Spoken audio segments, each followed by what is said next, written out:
Autism spectrum disorder refers to a broad range of conditions characterized by challenges with social skills, repetitive behaviors, speech, and nonverbal communication. We know that there is not one autism but many subtypes, most influenced by a combination of genetic and environmental factors. Because autism is a spectrum disorder, each person with autism has a distinct set of strengths and challenges. The ways in which people with autism learn, think, and problem solve can range from highly skilled to severely challenged. Well, to know more about this disorder, here is Dr. Ramya to give us a brief explanation about it. Opening and closing of a door is such a natural process to us. Imagine you wake up one day and you realize you cannot open a door, or you need somebody's help to open a bottle to drink water, or hold a pencil to even write. These are few of the challenges that children with autism face every single day. This makes them dependent on their caregivers for life because to carry out their daily life activities, they need somebody to help them in every single step. Hi, I'm Dr. Ramya Murthi from Nimaya Innovations. We develop mechatronic and robotic devices to train children with autism and other disabilities in their daily life activities. Did you know 93 million children around the world have some kind of a disability? 1 in 54 is being diagnosed with autism according to the latest statistics. With the same projection of statistics, in India alone, it is estimated to have 2 million children in minimum to be diagnosed with autism. So what is autism? Autism is nothing but a neurodevelopmental issue in the brain. It poses challenges in different aspects of life. It could be communication, social interaction, behavioral issues, psychomotor skills. Social interaction is nothing but how we make friends, how we connect with each other, how we talk to people around us, how we greet when we look at somebody, how we make a casual conversation. So that's what is social interaction. Communication is nothing but our language that we speak, the words that we use, actual speech that we use to interact with people. Behavioral issues could be right from completely shutting down, not talking to anybody else, or doing the same thing over and over again. It could be either a child flapping his hands continuously, or clapping continuously, or rotating at the same place over and over again without any kind of a stop. There are so many different behavioral aspects that could be involved in this. These are just naming a few of them. Psychomotor skills. Before we go deep into that, let me give you a brief on what psychomotor skill is. Psychomotor skill is nothing but what your brain tells you to do and what your body does and sends a message back and your brain receives it. So for example, now my brain tells me to move my hand this way, and immediately there are receptors that tells your brain that your hand has been moved and your brain receives it. This entire cycle is called as the psychomotor skill. So imagine this is what that enables you to do every single activity throughout your day, everyday life. The way you work, the way you talk, the way you walk, cook, eat, sit, sleep, everything. Imagine there is some kind of an issue in this. So your brain knows what it's doing, your body is also capable of doing, but the wiring in between is where the problem is. So the brain could probably go ahead and give you an action to do or an instruction to do, but your body is not able to understand or does not do exactly what the brain does. This is how you will see few of the children with autism who tend to have a lot of issues with edges. They would probably want to do something, but in the last minute they wouldn't be able to carry out that and end up getting hurt or picking up a wrong object or pushing it over. All of this is under psychomotor skills, right? So how does this work? Like I told you, the neurological pathways between both the brain and the body is where the problem is, right? So these are the 4 major symptoms for children with autism, and you can see this as young as 8 months in a child. There could be a lot of different activity issues that you can find. Maybe the child is not meeting the particular milestone that they are supposed to meet at that age. So these are all symptoms of autism. One constant question that goes through people's mind is that how do we treat or train autism?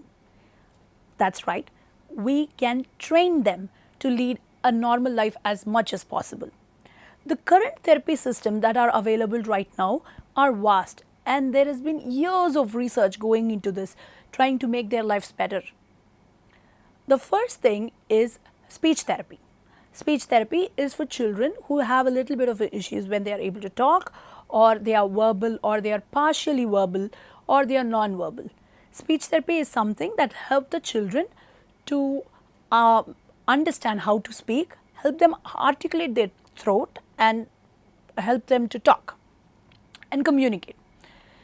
Or there are other ways of communication as well that does not have to be just verbal. There are also non-verbal types of communication, and there are several like sign languages and other things that the children can learn to communicate with others. The next one is physical therapy. Physical therapy is for the entire body. It's for the body muscles, body joints. It's like how physical education is very necessary for neurotypical children in everyday school. Physical therapy is very important for children with autism with any kind of a muscle dystrophy or muscle atrophy that will help them. The next is occupational therapy, which is one of the most important therapies for children with autism.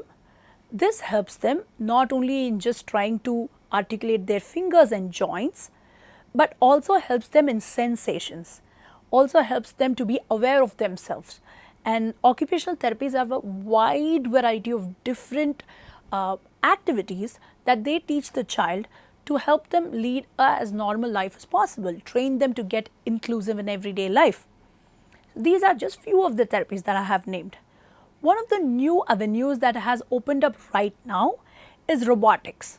Yes, that's right, robotics for children with autism. This is something that is new but has worked out really well with children with autism in their everyday life. So robotics right now have been used in facial expressions, social interactions, and communication. I'm sure a lot of you would have come across different tablets that's been used with different applications for them to communicate. They can press on it and it'll say a word. This is a way of communication. And there are applications that helps them with different facial activities like smile, frown, everything else. But right now, robotics is being done in the psychomotor skills side as well.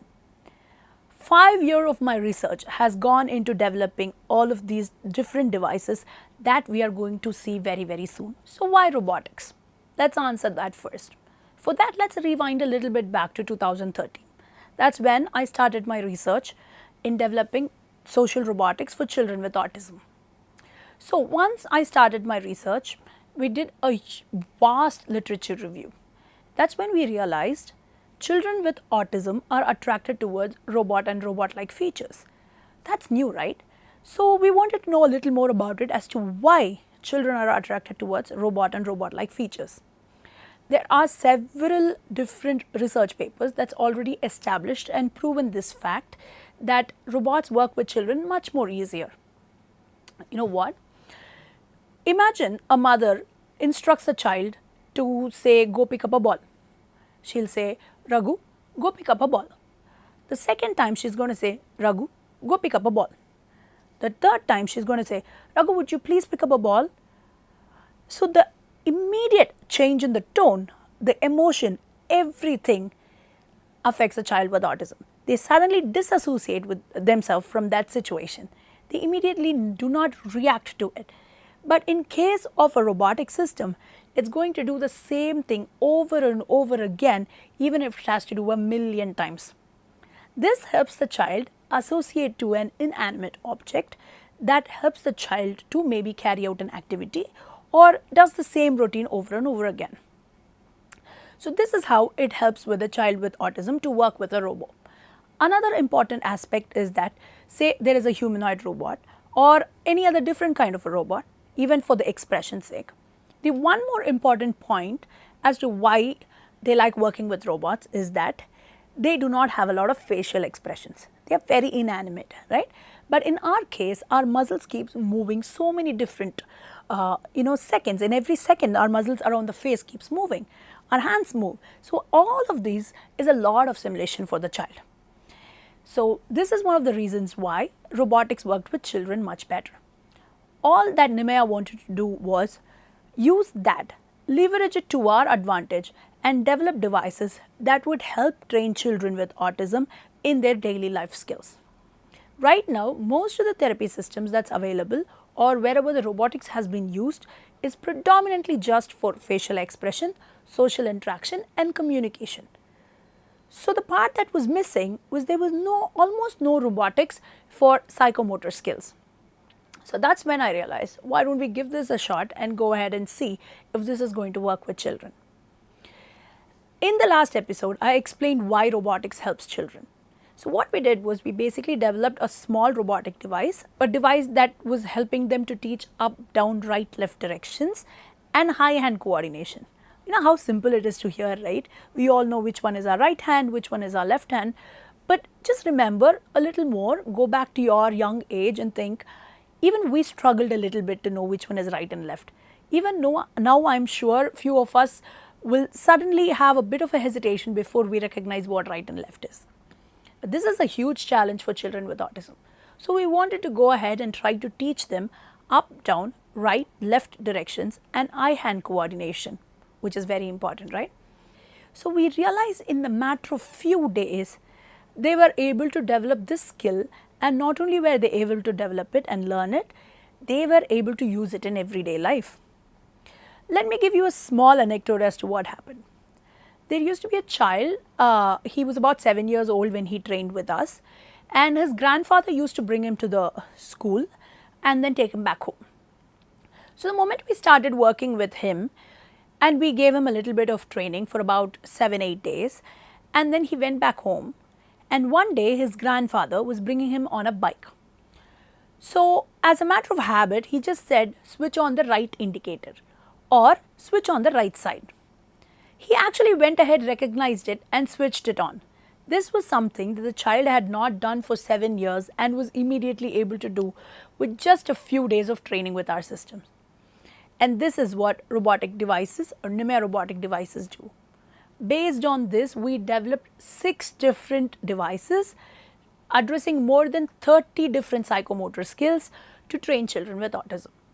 So the psychomotor skills are all based on daily life activities. It could be anything, right from putting on a shoe, wearing a shirt, like I told you, different directions, how to open a door, different types of grasps. So wanting to concentrate on all of that, we developed IoT based cloud monitored system that could help train children with autism. So based on the success we got from the first device, we went ahead to develop more devices to train them in other daily life activities. So daily life activities that includes different kinds of grasps. So what are the different kinds of grasps? For example, we do not hold any two objects the same way, correct? We hold a ball this way, but then we hold a pencil this way, and we hold a mug this way. We do not hold it any other way. Imagine you go try to pick up a ball using this grasp. That's not going to work, right? So this is called as a cylindrical grasp. This is a pincer grasp, and this is a palmar grasp. So for each and every single object, you have different kinds of grasp that helps you, that your brain tells you to do and your fingers articulate. So to help train children with autism in all of these different skills, we developed a lot of different devices. Few other devices were how to help them wear a shirt, how to put on a shoe, how to help them open a door, close a door, etc. So these are just few of the many devices that we developed. Then we went ahead to pilot all of these devices with children across Tamil Nadu and Karnataka. And guess what? We found out our devices accelerate the rate of learning by more than 60% when compared to any other therapy system. To know how this works and to know why such an acceleration is possible, wait for the next episode.